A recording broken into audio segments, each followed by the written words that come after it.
ദേവിക, എന്തെങ്കിലും മാറി നിൽക്കുന്നേ? ഒന്നുമില്ല മാഡം. വഴിപാടിനുള്ള ചീട്ടെടുത്തു. എന്നാ നമുക്ക് തൊഴാൻ പോവാം. മാഡം.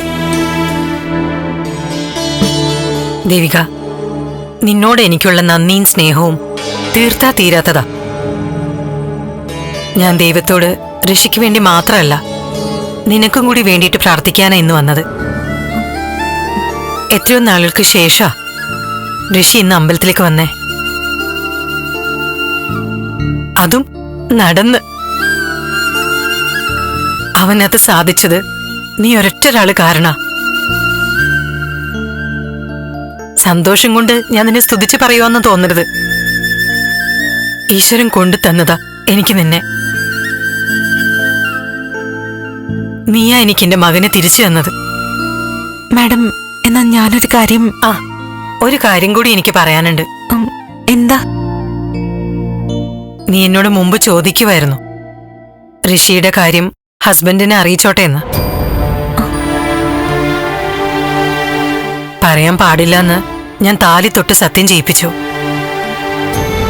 പക്ഷെ ദേവിക, ഇനി നീ ഒന്നും മറച്ചു വെക്കണ്ട. എല്ലാം നീ അറിയിച്ചോളൂ.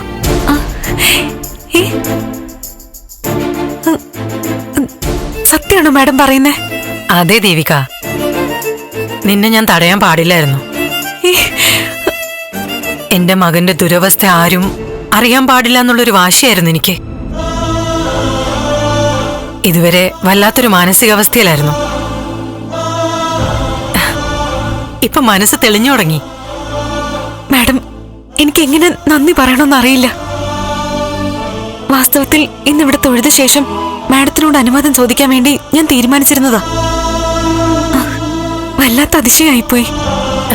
അങ്ങനെയാണോ? അതെ മാഡം. അപ്പോ അതിനർത്ഥം നമ്മൾ ചിന്തിക്കുന്നത് ഒരേ രീതിയിലാണെന്നാ. നമ്മുടെ മനസ്സ് ഒന്നാന്നാ. എന്നാ വാ, നമുക്ക് ഋഷിയും കൂട്ടി തൊഴാൻ പോവാം. വാ ദേവിക. ഋഷി, നമുക്ക് തൊഴാൻ പോവാം. വാ.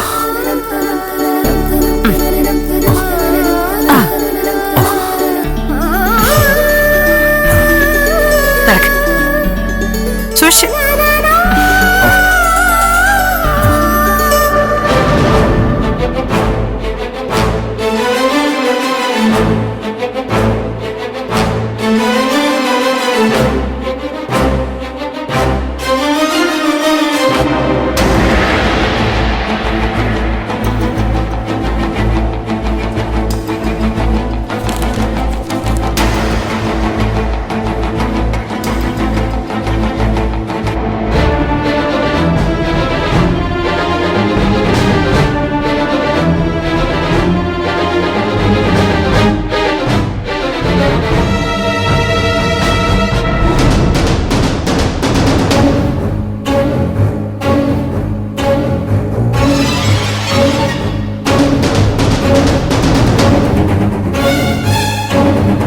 എന്താടാ?